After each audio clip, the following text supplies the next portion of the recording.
quiero que me acompañes a 2 Crónicas 28:1. Voy a compartir de una manera 28, 29, 30 y 31.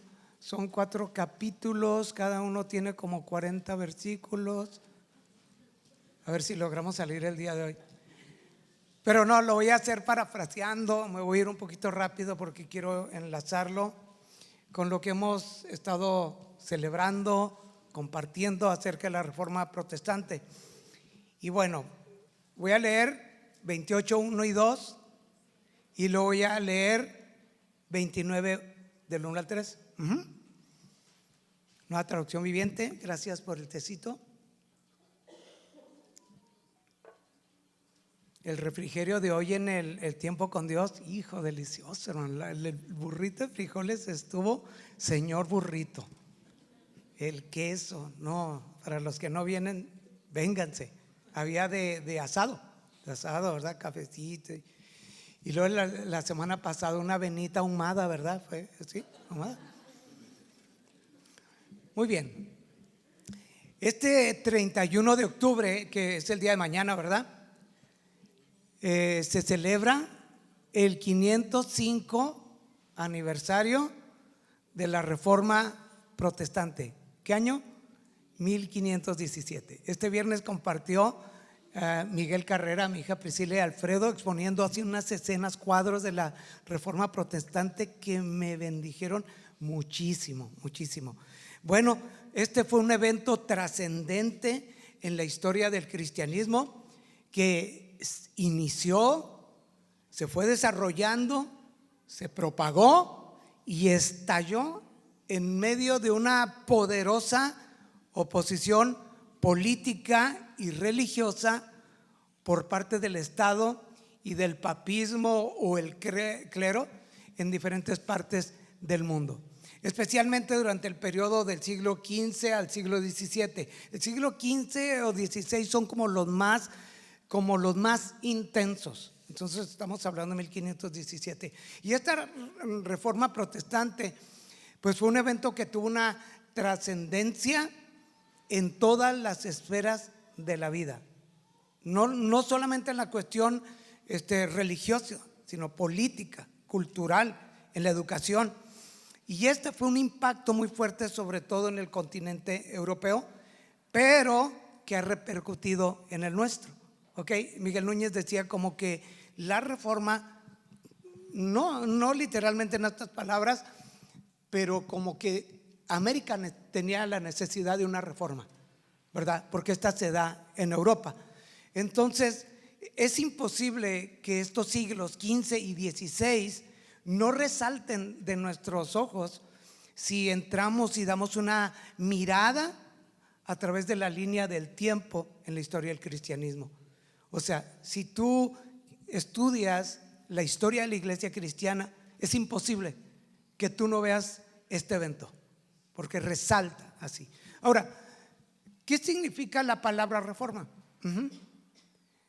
Bueno, alguien dijo, o yo dije, ya no sé, ¿verdad? Dios forma, el diablo deforma, el hombre reforma, pero solamente Cristo transforma la vida. Pues ya no sé si adjudicarme eso o no, porque pero ¿qué significa la palabra reforma? Básicamente así, en esencia, significa volver a dar forma a algo que la perdió. O sea, volver a darle forma a su estado original. Es rehacer, es modificar algo. También significa enmendar algo, corregir algo. Sobre todo en la conducta de una persona o una institución o un sistema o una estructura. También significa mejorar o innovar algo que resulte en su progreso, en su desarrollo, en un beneficio. Así que una reforma se da sobre algo, es sometida a cambios paulatinos o moderados. Repito, que vayan en su beneficio. Ahora, se da en cambios progresivos, paulatinos, porque si no, esto sería una revolución. O sea, una reforma no es radical, toma tiempo, porque se da en un periodo de tensión. Ajá. Y ahorita vamos a ver en la reforma. Ahora, las reformas han sido comunes en la historia en diferentes ámbitos que incumben a la humanidad. Y repito, esto se da en largos periodos de tiempo, tensión social, política, y la iglesia no está exenta de ello, como ahorita lo vamos a ver. Y ahora, ¿por qué hay una tensión? Bueno, porque implica un cambio, un replanteamiento de algo, de las cosas.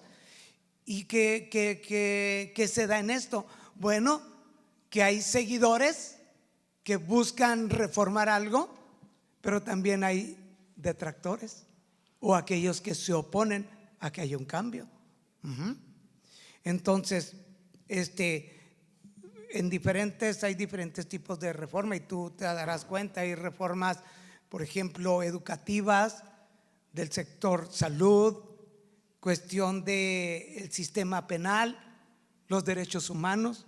O sea, constantemente hay reformas. Ok, entonces no debe ser algo en lo que nosotros estemos ajenos. La iglesia nunca ha estado exenta de una reforma.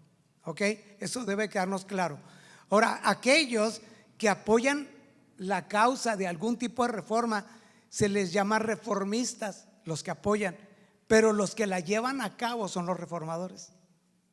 Ok, entonces, cuando escuchamos acerca de la reforma protestante, ¿sí estoy siendo claro?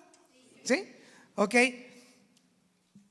Definitivamente que, repito, nos debemos trasladar desde el siglo XIII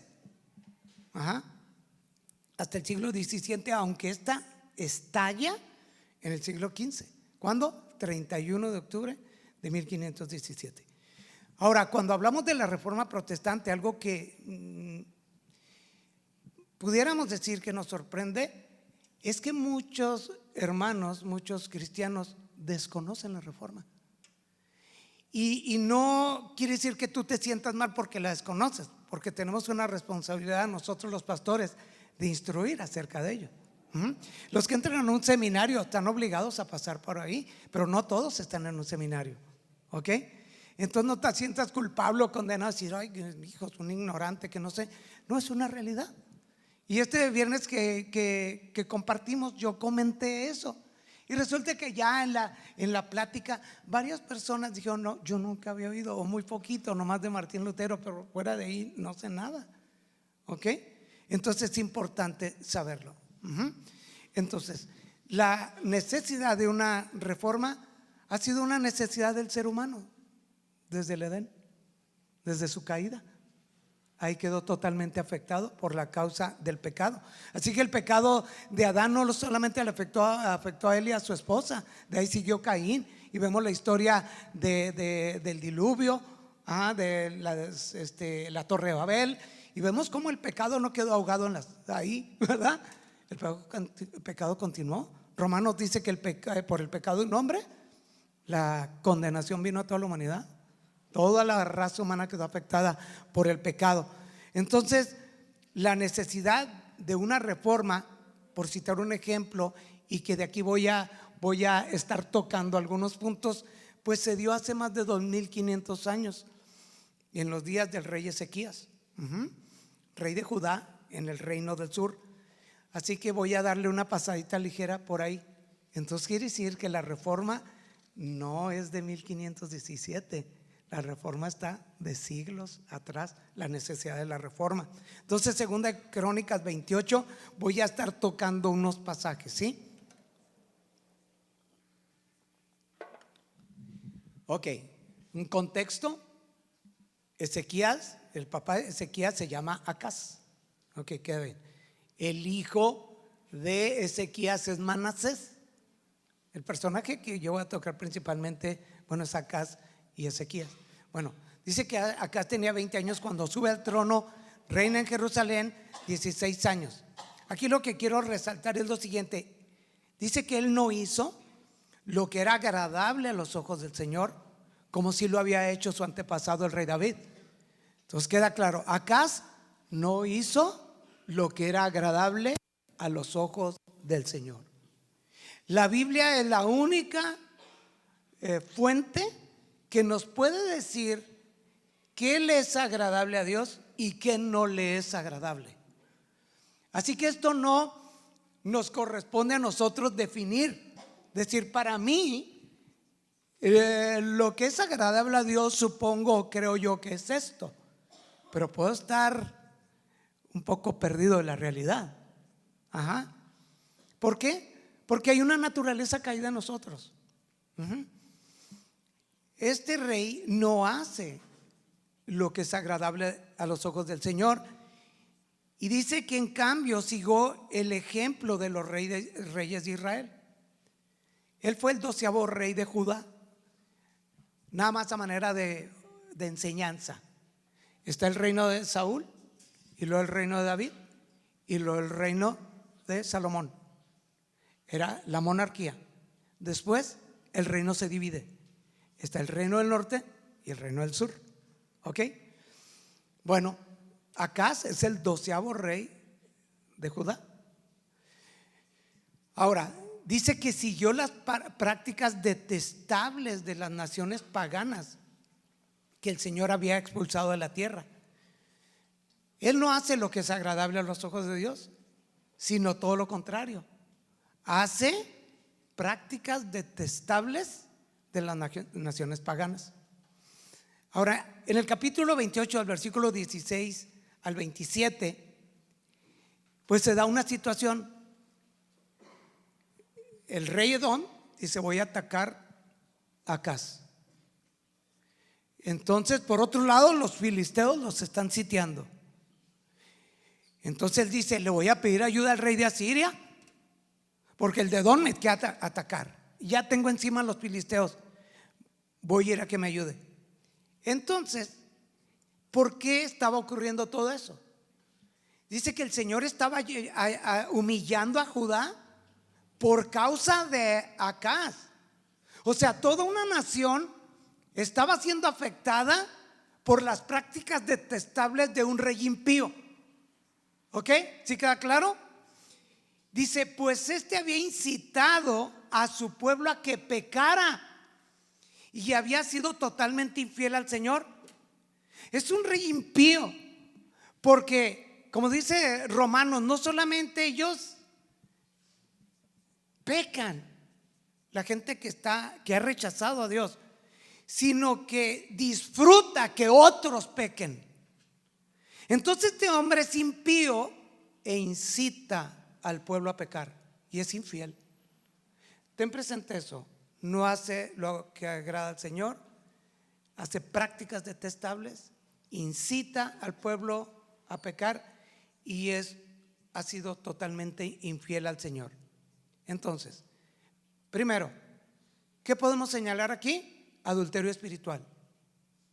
Él hace prácticas detestables. Adulterio espiritual. ¿Por qué? Porque se dejó ir a los ídolos. Él viola el primero y segundo mandamiento. Entonces hay un adulterio espiritual. Hay un liderazgo impío, porque él es el rey e incita a eso. Ahora, dice que incitó al pueblo a pecar. ¿Qué podemos señalar? Vidas licenciosas, infidelidad a Dios. Ahora, piensen esto teniendo presente la palabra reforma. ¿Sí? Porque se necesita reformar algo que está deteriorado. Ahora, dice que cuando llega el rey de Asiria, en lugar de ayudarlo, lo atacó. Y este hombre toma los objetos valiosos del templo, el oro, la plata, del palacio real, de los principales funcionarios, y le rinde un tributo al rey de Asiria. ¿Qué ves aquí? Desfalco y corrupción. Él tomó de los bienes de la iglesia para rendirle tributo a un rey pagano que prometió ayudarlo, pero finalmente lo atacó. ¿Ok? Ahora, dice que aún durante ese tiempo de dificultades, Acaz siguió rechazando al Señor. Y él se va a los ídolos y él dice: voy a los dioses de Damasco, porque esos ayudaron a unos reyes, así que me van a ayudar a mí también. Pero dice que en lugar de ayudarlo, lo llevaron a la ruina a él y a todo Judá. ¿Qué ves aquí? ¿Qué puedes señalar? hay un rechazo a Dios, a pesar de las dificultades, rechazo a Dios. ¿Ok? Y luego confianza en los ídolos, igual ruina espiritual. Rechazo a Dios, confianza en ídolos, es la ruina espiritual. ¿Ok? ¿Estamos bien? Ahora, en Segunda de Reyes uno lee y te sorprendes cómo Acaz prácticamente desmanteló el altar de Jerusalén. Porque cuando fue con el rey de Asiria, imagínate, llegó y entra y se queda viendo el templo y ve el altar. Sacó medidas y le manda al sacerdote el plano de que se lo haga igualito y que quite el que Dios estableció. Y así que metió ahí y dijo: hagan ese a un lado y aquí está el altar nuevo. ¿Cómo la ves? Eso significa contaminación y perversión en la adoración. Y luego dice que tomó varios objetos del templo del Señor y los hizo pedazos. Cerró las puertas del templo del Señor para que nadie pudiera entrar a adorar a Dios. Y llenó la ciudad de altares paganos, así, santuarios. Dice que de esa manera provocó el enojo del Señor, el Dios de sus antepasados. Rompió a pedazos los objetos del templo y prohibió que entraran a adorar a Dios. ¿Qué es esto? Una afrenta a la casa de Dios, un adulterio espiritual. ¿Qué más necesitas con un rey de ese calibre? La ruina. Ahora, ¿cuándo una iglesia hace necesaria la reforma? Cuando la iglesia retira de su púlpito la palabra de Dios. Eso hace necesaria una reforma. Ajá. ¿Qué sucede cuando eso sucede? Quiero que me ayudes. Quiero que me ayudes a pensar qué puede ocurrir cuando en una iglesia la Biblia se considera obsoleta. Cuando hay otras mejores historias que contar que las historias de la Biblia. ¿Qué pasa? Yo quiero que te lo lleves a tu casa. ¿Qué pasa? ¿Qué pasaría en nuestra congregación del puerto si el pastor retira la Biblia del púlpito? ¿Qué nos espera? Ajá. ¿Qué se puede profetizar si eso pasara? Llévate esa tarea y creo que la lista la puedes hacer más grande de las cosas que yo he considerado. Y no hay un orden en ellas, ni una secuencia, ni qué es lo que va a llevar a otra. Pero una cosa sí te puedo decir: la corrupción moral no va a tardar en azotar a la iglesia. Se va a empezar a tolerar el pecado y se va a perder toda autoridad para confrontarlo, y se va a hacer cada vez más evidente al punto del cinismo y el descaro. Va a ser algo que toda la congregación lo va a saber. Ajá. ¿Recuerdas cuando nos compartió el viernes Alfredo, cuando en esa esperanza para Martín Lutero de llegar a la basílica y decir es como llegar al cielo? Para Martín Lutero decía: aquí ya voy a quedar absuelto de este pecado que me persigue y me condena a cada segundo. ¿Y cuál es la sorpresa de él? De ver una perversión moral, un prostíbulo que se le vino abajo ese cielo que esperaba encontrar. Ajá. Era un descaro. Es como los políticos hoy. Todo el mundo sabe que son unos rateros, pero no les importa. ¿Qué significa? Que ya lo que va a ocurrir es que se va a perder el temor a Dios. En la misma casa de Dios se va a pecar. ¿Qué más pasa cuando la Biblia es retirada? El hombre se va a volver el centro de la predicación y va a entrar el humanismo. ¿Qué va a pasar? Entonces, como una consecuencia, se va a predicar un falso evangelio. Y entonces van a venir nuevas revelaciones, porque la Biblia ya no va a ser predicar. Entonces, ¿qué vamos a predicar? Nuestras historias, nuestros sueños. Si acaso voy a usar de base un pasaje de la Biblia, la cierro y empiezo ya a contar mi historieta. Entonces todo el mundo tiene nuevas revelaciones. Ahora todo el mundo son profetas. Ahora sí, cada quien hace lo que bien le parece. Ahora cada quien trae su propia verdad. Y ahora todo el mundo discute, ¿verdad? Bueno, yo interpreto que esto ya no hay una norma. ¿Qué es lo que va a pasar? Pues se van a cerrar las puertas del cielo. Cuando no está la Biblia, se cierra el cielo. ¿Qué más puede pasar? Pues que las herejías no van a tardar en presentarse. Y una herejía, pudiéramos decir que es una mentira confitada con verdad. Pero en el centro está la mentira. El liderazgo va a perder el rumbo, se va a desorientar, va a haber naufragio de almas, porque un pueblo sin visión es un pueblo que se extravía.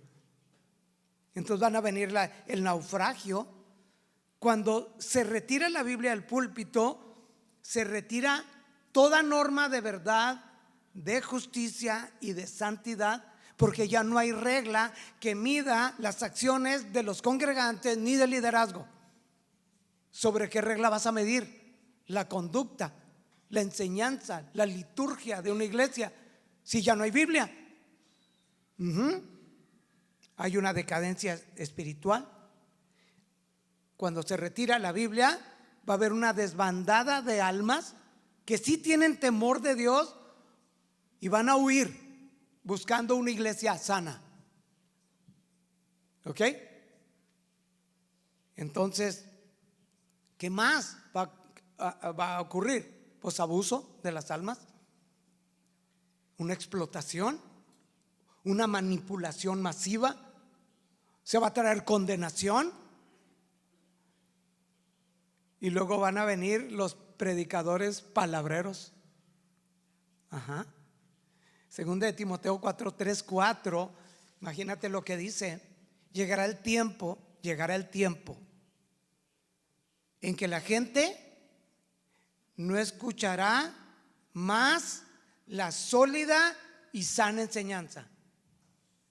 La gente no escuchará. Eso significa que va a cerrar sus oídos a la sólida y sana enseñanza. Seguirán sus propios deseos y buscarán maestros. Es la gente quien los buscará, que les digan lo que sus oídos se mueren por oír. Rechazarán la verdad y se volverán a los mitos, a esas historias fantasiosas. Se van a amontonar. Ahora, dice que tendrán comezón de oír. ¿Quieres una versión que sea un poquito más tajante? Dice que teniendo las orejas sarnosas. Van a buscar maestros que les rasquen el oído. Se mueren. Así como cuando tienes una comezón, ¡ay! ¿Estás así? Te urge, ¿verdad? ¿Ya? Bueno, así. Dice, para halagar el oído. Ellos van a buscar enseñanzas diferentes. Eso pasa cuando la Biblia es retirada de las iglesias. ¿Ya recuerdas acá todo lo que hizo? Bueno, pero nosotros debemos saber reconocer y vernos en la necesidad apremiante de que la autoridad y la suficiencia de las Escrituras, porque toda la Escritura es inspirada por Dios, ¿ok? Es útil para enseñarnos lo que es verdad, nos hace ver lo que está mal en nuestra vida, nos corrige cuando estamos equivocados. Entonces, la autoridad, la suficiencia de las Escrituras, ¿qué quiere decir? Que es suficiente para la salvación, para la vida. Debe ser la luz que emane de Dios, que se entronice en el púlpito, que fluya a través de los labios de sus siervos y edifique la congregación en la santísima fe. Amén. La Biblia debe ser esa luz que emane de Dios, que se entronice en el púlpito y que fluya a través de los labios de sus siervos para que edifiquen la fe de los hijos de Dios, para la salvación de las almas. Así que la Biblia debe ser la pauta, la norma, la regla, la guía que evalúe la vida de la iglesia, la enseñanza de la iglesia y por consecuencia la conducta de los miembros de la iglesia. Eso debe ser la Biblia. Por eso el principio de la reforma, la gloria de la reforma fue regresar la Biblia a los púlpitos. Amén. Y luego tocando así acerca de la reforma, por eso estoy compaginando una historia de la Biblia. En 1521, cuando León X excomulga a Lutero, pero es llamado a una dieta en Worms, una asamblea, un concilio, para que él defienda y argumente sus creencias, pero también para que se retracte de lo que él escribió, de sus tesis, y de desafiar la autoridad papal, que se retracte de esa acusación que hace contra el papado. Y entonces imagínate, ahí Lutero va a hacer una defensa audaz de la verdad del evangelio. Un día antes él estaba lleno de miedo, lleno de pavor, y no me traje el escrito de esa oración que hace antes de ir el primer día a enfrentar al Sacro Imperio, donde estaba Carlos V. Imagínate, es como ahorita tú ser confrontado con el poder político y religioso y tú vas con ellos. Imagínate, Martín Lutero era un hombre muerto. Después de ahí ya estaba el complot para matarlo. Gracias a un amigo lo secuestran y lo salva, y es donde lo encierran en un castillo, y ahí va a traducir la Biblia de latín al alemán. Entonces, cuando él está ahí, están sus famosas palabras pronunciadas unos meses después, 18 de abril de 1521, y están llenas de valor y de convicción. Y él dijo: mi conciencia está cautiva a la palabra de Dios. Mi conciencia está cautiva a la palabra de Dios. Por lo tanto, no puedo y no voy a retractarme, porque ir en contra de mi conciencia no es seguro ni saludable. No puedo hacer otra cosa. Aquí estoy, que Dios me ayude. Imagínate, él está dispuesto y enfrenta al máximo poderío que hay ahí. Son unas palabras que quedaron registradas y son palabras que deben sacudir nuestra vida, porque la conciencia viene a ser, como decían los puritanos, es como el espía de Dios y el supervisor del hombre. La conciencia. Entonces es uno de los testigos más importantes para llevar al estrado. Y aquí decía Kevin de Jong, la conciencia es lo que nos diferencia de los animales, por lo que Pinocho se convierte en una bestia cuando hace caso omiso de su conciencia y quiere vivir en el engaño.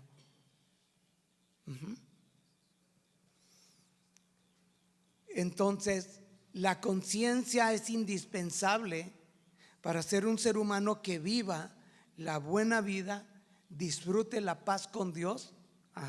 Porque cuando no hay paz con Dios, pues es algo que ahí te está taladrando, ¿verdad? Y viva una vida agradable a los dioses. Y termina diciendo Kevin de Jong: en un día en que se nos anima a hacer lo que se siente bien en un día donde una brújula moral se piensa que es mojigata y estrecha, en un día en el que el Estado no piensa nada en pisotear la libertad de las conciencias, haríamos bien en recordar el ejemplo entero y recordar lo que dice la Biblia. Y dijo Pablo: por eso yo también me esfuerzo por conservar una conciencia irreprensible delante de Dios y de los hombres. No hay nada que me acuse. Procuro, me esfuerzo, lucho. Es mi intención tener una conciencia que no me acuse, una conciencia irreprensible delante de Dios y de los hombres. Así que tú y yo debemos tener una conciencia cautiva a la palabra de Dios. ¿Qué significa cautiva? Gobernada, sometida a ella. Que la Biblia sea la norma, nuestra directriz, aquello que somete todos nuestros pensamientos. Amén. Cuando estamos cautivos por la palabra de Dios, podemos evitar, como dice la Biblia, uno, que se debilite, que sea mala, que se contamine y sobre todo que termine cauterizada. Y cuando una conciencia está cauterizada, es una conciencia que ya no siente nada. Es como cuando un nervio en el cuerpo humano, en los dientes, ¿verdad? Dice: pues vamos a hacerle una endodoncia. ¿Qué van a hacer? Van a quemar el nervio, de manera que ya tú ya no percibes ni el frío ni el calor. ¿Te das cuenta? Cuando se cauteriza una conciencia. Por eso es mejor que nuestra conciencia esté atada, que sea llevada como un esclavo a la palabra de Dios, que esté gobernada y dirigida por ella. ¿Cuántos dicen amén? Entonces, cuando estamos cautivos de nuestra conciencia a la palabra de Dios, entonces, como dice la Biblia, será buena, irreprensible y limpia. Ahora, piensen lo siguiente: en los días de Martín Lutero había hambre espiritual. La Biblia estaba escrita en latín y fuera del alcance del pueblo. Nadie la podía leer. Así que era nada más lo que los sacerdotes dijeran. Una ocasión estamos en la iglesia y fue el padre de una hermana en la fe y sabía latín. Y luego ahí se levantó unas palabras en latín. Pues la iglesia out, ¿verdad? Es como alguien que se levanta en lenguas y nadie entiende nada. Pues no, pues fácil puede manipular la iglesia, ¿verdad? Si él mismo se interpreta. Bueno, no era el caso, no estaba eso aquí, Así que piensen lo siguiente: había hambre espiritual. La Biblia está escrita en latín, fuera al alcance del pueblo. Pero hoy en nuestros días la Biblia está traducida en todos los idiomas y en casi todos los dialectos, en muchas versiones y al alcance de todo el mundo, con tan solo entrar a internet y puedes elegir la que quieras y no te va a costar ni un solo 5, a menos de que vayas a un lugar a pagar por internet una hora. La Biblia que quieras, una Carcolunga, Reina Valera, contemporánea, Dios habla hoy, traducción del lenguaje actual, nueva versión internacional, la Biblia de los hispanos, la hispanoamericana, la Biblia de la palabra, en todos los idiomas. Imagínate.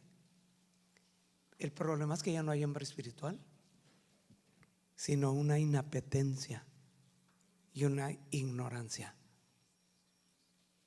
Entonces no sé quién está peor.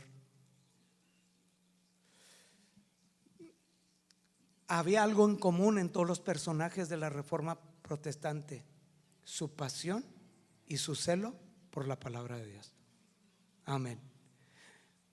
Un escrito decía: cuando todo parecía perdido, un hombre lee a la luz de las velas. El justo por la fe vivirá. ¿Quién era ese hombre? Martín Lutero. Para él todo estaba perdido. Decía Alfredo que acerca de si amaba a Dios, decía: en veces ya no sé si lo odio, pero el justo por la fe vivirá, y lo hace libre. ¿Qué lo hizo libre? Leer las Escrituras. Hablando de John o de Juan, no te preocupes: John Hus, John Wycliffe, Jerónimo Savonarola, Guillermo Farel, Teodoro de Beza, Guillermo, Juan Calvino, John Knox y otros entendieron, otros tantos entendieron, Baldo, que la verdad era más importante que la propia existencia. Y ahí sí nos avergonzamos los cristianos de hoy. Y yo creo que ellos consideraron las palabras del apóstol Pablo cuando dijo: pero mi vida no vale nada para mí, a menos que la use para terminar la tarea que me asignó el Señor Jesús, la tarea de contarles a otros la maravillosa noticia de la gracia de Dios. O sea, si yo no comparto la buena noticia, para mí no tiene sentido la vida. No vale la pena vivir si no es para cumplir la tarea que el Señor me encomendó. Y esos hombres de la Reforma deben ser unos referentes. Hoy la iglesia tiene unos referentes que dan lástima. Es la verdad. La gente quiere ser como como aquel que nada tiene que ver con lo que es un siervo de Dios. Por eso estamos en una situación de peligro. Entonces debemos difundir la palabra de Dios por todos los medios. Porque Martín Lutero, cuando clava las 95 tesis, que era para tratar y discutir el asunto sin pensar en salir de la iglesia, ¿verdad?, terminó, gracias a la imprenta de Gutenberg, volanteada por toda Europa. Y pues estalló la Reforma, algo que quizás no pensó que iba a ocurrir. Ahora me regreso rápido a la historia de Acaz y Ezequías. ¿Sí? Rapidito, así como lo hicimos al principio. Entonces el versículo 27 del capítulo 28 dice: cuando Acaz murió, lo enterraron en Jerusalén, pero no en un cementerio de los reyes de Judá. Luego, ya está, me llama la atención, pero como no hay tiempo el día de hoy para decir, voy a exponer así de forma versículo por versículo, tratando de profundizar, esto lo estoy haciendo superficialmente. Pero ¿no te llama la atención que no lo enterraron donde estaban todos los reyes de Judá? Había otros pecadores, pero dijeron: este cochino hay que quitarlo, este impío, pues en un lote ahí abandonado. Bueno, eso ya lo agregué yo. Pero bueno, rápidamente dice que Ezequías tenía 25 años, el capítulo 29 versículo 1 al 2. Tenía 25 años cuando subió al trono de Judá y reina por 29 años. Él sí hizo lo que era agradable a los ojos de Dios, como lo hizo su antepasado el rey David. Contraste: acá no hizo lo que era agradable a los ojos del Señor, hizo prácticas detestables y todo lo que les dije, pero él sí hace lo que es agradable a los ojos del Señor. Entonces, ¿qué puedes observar aquí? Testimonio honorable. ¿Ok? Y luego el versículo 3 en adelante al 11, no vayas para allá, te lo voy a leer.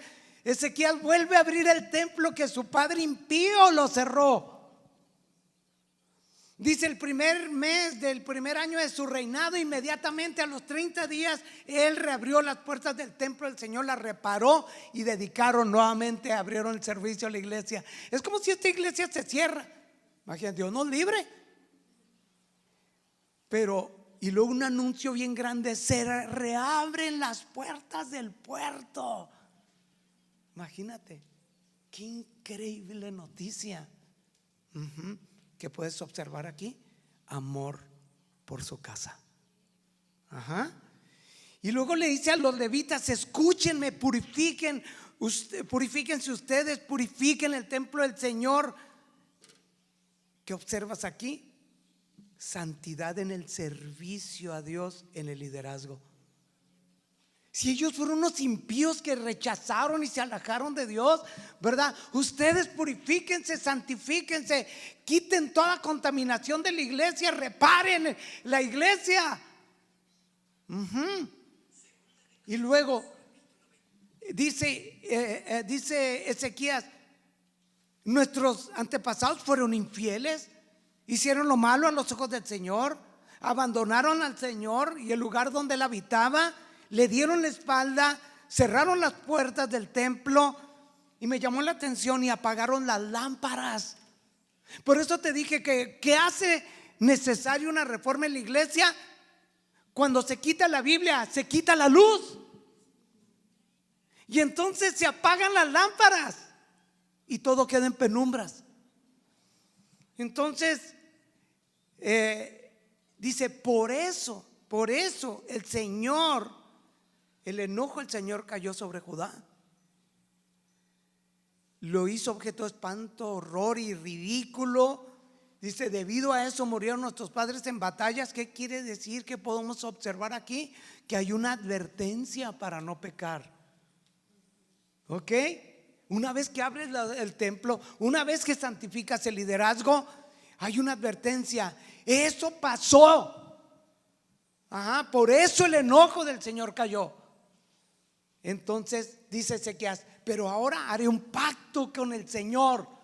Y les dice a los líderes: hijos míos, no descuiden sus responsabilidades, porque Él los ha elegido para que estén en su presencia, les sirvan y dirijan al pueblo.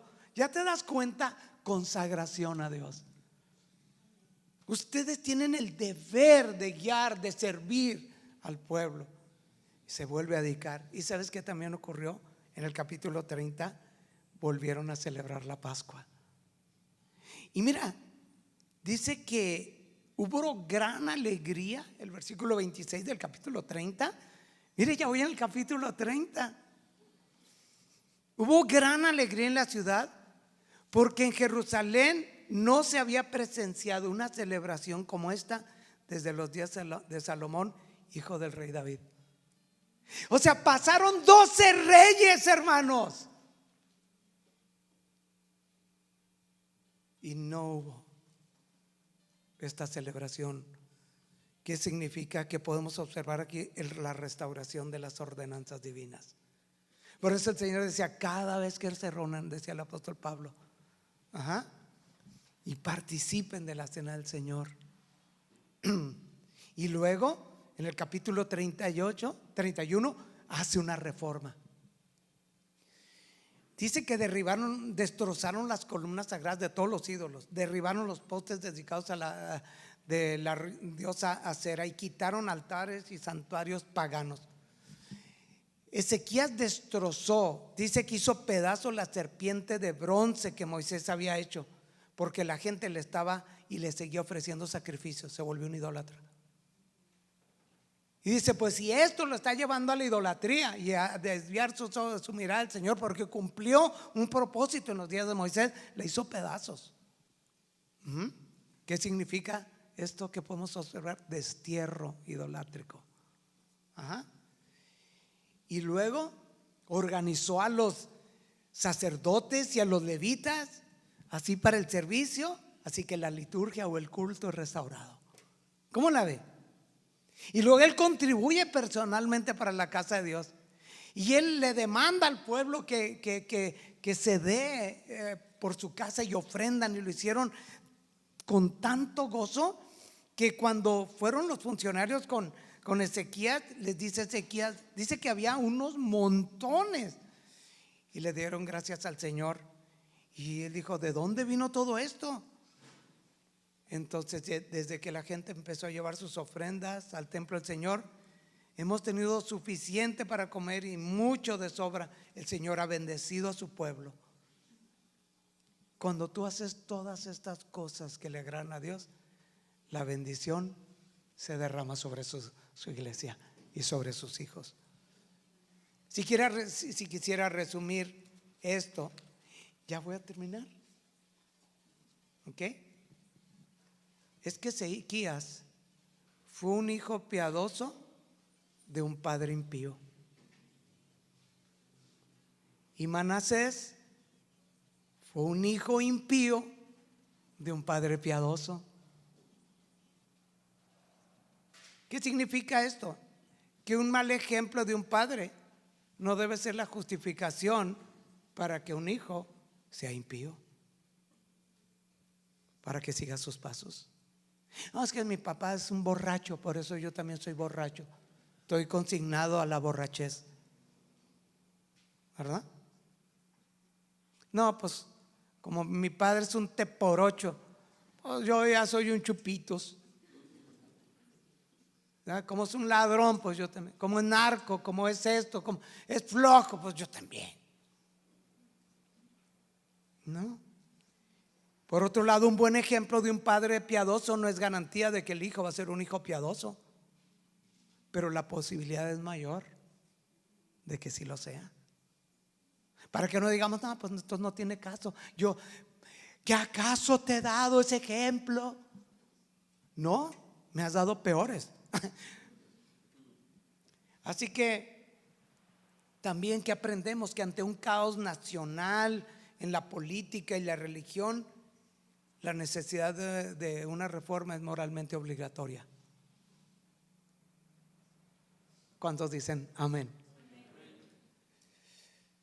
Una reforma en una familia, en la iglesia, en una comunidad, en una nación, debe iniciar con una reforma personal. Amén. Amén. Años atrás, de repente en la iglesia, pues como que muy poca gente, y yo me preocupé muchísimo y empecé a revisar mi vida, qué estaba pasando, hacer un examen introspectivo de mi vida, de mi ejemplo, de mi relación con Dios, que estaba haciendo yo mal, que estuviera teniendo un impacto en la iglesia, pues no bueno. Y estaba en un servicio en una iglesia donde fueron mis hijas, las invitaron y los acompañaron. De ahí Dios en una silla y trató con mi vida y me habló, porque yo estaba sintiéndome así, ahogándome en esto. Entonces me trajo las palabras de un predicador. Entonces él me consuela y me dice: no te preocupes de quién entra y sale de la iglesia, preocúpate de predicar mi palabra. Y número 2, busca mi rostro. Así. Entonces, antes de una reforma que queramos en la iglesia, en la familia, empieza contigo. Amén. Empieza contigo. Ahora, ¿cuáles son los pasos a seguir? Viendo lo que hace Ezequías: hacer lo que es agradable a los ojos de Dios, purificar nuestra vida. ¿Qué significa? Vivir en santidad. Hacer un pacto con Dios es consagrar nuestra vida a su servicio, es renovar nuestro compromiso con Él. Eso es lo que es consagrar nuestra vida. Confiar nuevamente en Él, serle fieles en todo y obedecer cuidadosamente su palabra. Cada generación vivirá su propia reforma y tendrá el deber y la obligación de que la Biblia prevalezca en los púlpitos. Amén.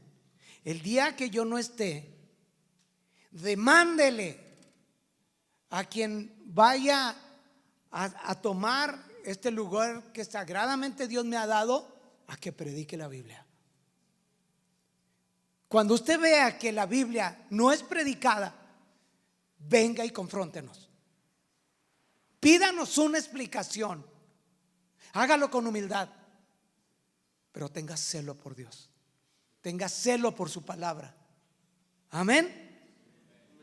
Así que no nos extrañemos de que en estos días hombres y mujeres sean excomulgados de iglesias por ser tachados de religiosos. Ajá. Por tener sus conciencias cautivas a la palabra de Dios. No te sorprendas. ¿Te acuerdas cuando el ciego es sanado? Aquel ciego de nacimiento. ¿Y qué hicieron? Le pidieron explicación y luego pues vayan con mis papás. Y ellos, para que no los echaran de la sinagoga, ¿qué dijeron? No, pues tiene edad, pregúntenle a él, ¿verdad? Sí, ay, que no nos vayan a correr. ¿Qué terminaron haciendo con el ciego? Lo echaron de la iglesia. Pero ¿con quién quién creen que se encontró? Con Jesús. Porque también Jesús fue echado. Y es cuando estas palabras: yo soy el buen pastor. Amén. Mis ovejas oyen mi voz y me siguen. Y ese ciego lo siguió a Jesús. Lo echaron. Así que no te extrañes de que en un tiempo donde la gente busca con ansias que le digan lo que quiere oír, aquellos que sí quieren oír la palabra de Dios, pero ya no lo están echando o escuchando en la iglesia. Imagínate, estaba un pastor que sale con una cosa tan sucia en el púlpito, haciendo referencia a Dios, haciendo una referencia a Dios así bien fea, hablando sexualmente, que un hermano se queda impresionado porque se juntaron dos iglesias y va con su pastor que se añade a esa iglesia y tenía tanta confianza con él que le dice: oye, Carlos, ¿qué le pasa a ese hombre? ¿Sí escuchaste lo que acaba de decir? Sí. ¿Y qué vas a hacer? Dijo: pues ¿qué hacemos? Pues dile, tú nos traes a esta pequeña iglesia a unirnos con ella. Ese hombre sale con estas cosas y te vas a quedar así parado sin decir nada. Dile. No, pues dile tú. No, pues yo sí le voy a ir a decir. Y va y lo confronta y dice: oye, ¿qué pasa con esto que acabas de decir? Y dice: bueno, ya lo dije. ¿Y luego qué vas a hacer? Pues ¿qué quieres que haga? Pues que les digas a la gente, o sea, que te retractes de lo que acabas de hacer. Suena duro, ¿verdad? Pero eso se tiene que tener celo por la escritura. Y hay veces que la gente se va a parar en medio de un sermón en una iglesia que diga: esto es insoportable seguir escuchando, vámonos de aquí. No te extrañes, hermano, no te extrañes. Por eso roguémosle a Dios que en esta iglesia Dios nos ayude, nos guarde, nos proteja, implante un temor en nuestros corazones de no adulterar la Biblia. Amén. Martín Lutero clavó 95 tesis, protestas en las puertas del castillo de Wittenberg. Se trataba de un tratado contra la venta de las indulgencias, esos documentos que expedía el papado para absolver los pecados de las personas, no importa qué tan impías hayan sido. Y ese abuso de poder sobre las almas. Ahora la pregunta es: ¿habrá algunas protestas clavadas en las puertas de nuestras almas que están demandando una reforma? Hay algo aquí. La salvación es por gracia, no por obras. ¿Habrá algo aquí que es contrario a la verdad de Dios? ¿Hay algo que está deshonrando a Dios? Debemos indagar en nuestra propia vida, en nuestra familia, en nuestra iglesia, si hay algo que no es agradable a sus ojos. No queremos ser como Acaz, ¿verdad? No queremos seguir los pasos del papado, ni de hombres corruptos. Necesitamos tener sed por la palabra de Dios, amar la palabra de Dios. Así que volvamos a las Escrituras para que ellas nos gobiernen. Amén. Y el camino está limpio. Bendito sea el Señor. Oramos.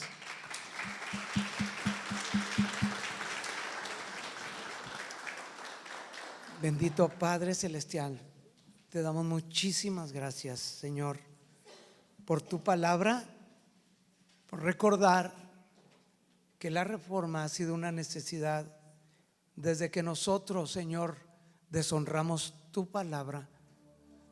Cuando dijiste: del árbol de la ciencia del bien y del mal no comerás, porque del día que de él comieres ciertamente vas a morir.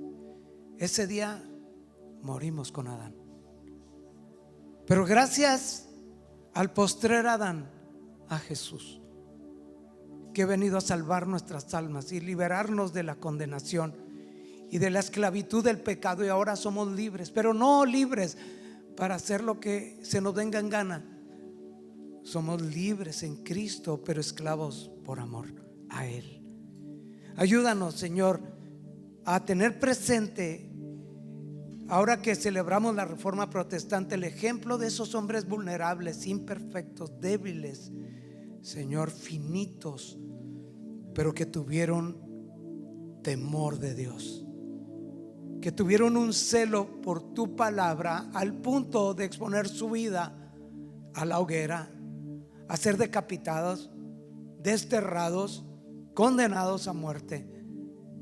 Pero gracias a esos hombres que levantaste a través de esta historia, la Biblia ha llegado a nuestras manos en nuestra propia lengua. Ayúdanos a apreciarla, a amarla, a vivirla, a proclamarla, a defenderla, Señor, porque es tu palabra, el sagrado evangelio, Señor. Ayúdanos a conocer nuestra historia, Señor. Ayúdanos a entender que la reforma de hace 500 años sigue siendo tan relevante en nuestros días, Padre. Guarda nuestras congregaciones, guarda la iglesia en Ciudad Juárez, guarda a todos los ministros, a los pastores, a su liderazgo, a todas las ovejas, a la familia de la fe. Guárdanos y únenos, Padre, en un profundo amor. Señor, levantamos la iglesia cristiana en el mundo entero para que sea sal y luz, Señor, y proclame tu evangelio, Señor. Gracias por tus hijos, Señor, que hoy han venido, Señor, que te hemos adorado, que hemos sido expuestos a tu palabra, confrontados. Ayúdanos, Padre, a irnos a la semana para estar recordando este sermón, Señor, y decir: ¿qué necesito hacer, Señor? ¿Qué cambios necesito hacer? ¿Qué decisiones, qué resoluciones tengo que hacer? Ven y escudriña mi mente, mi corazón, Padre, delante de ti. Que pongas tú, Padre, el espejo de tu palabra para verme tal cual realmente a tus ojos soy yo. Quita toda apariencia de religiosa y ayúdame a vivir como un auténtico cristiano, Señor, levantando el estandarte del sagrado, santo evangelio de Jesucristo, Señor. Gracias, Padre, en esta mañana por tu palabra, por tus hijos, en el nombre de Jesucristo nuestro Señor, Rey y Salvador. Amén, amén, amén. Amén, hermano.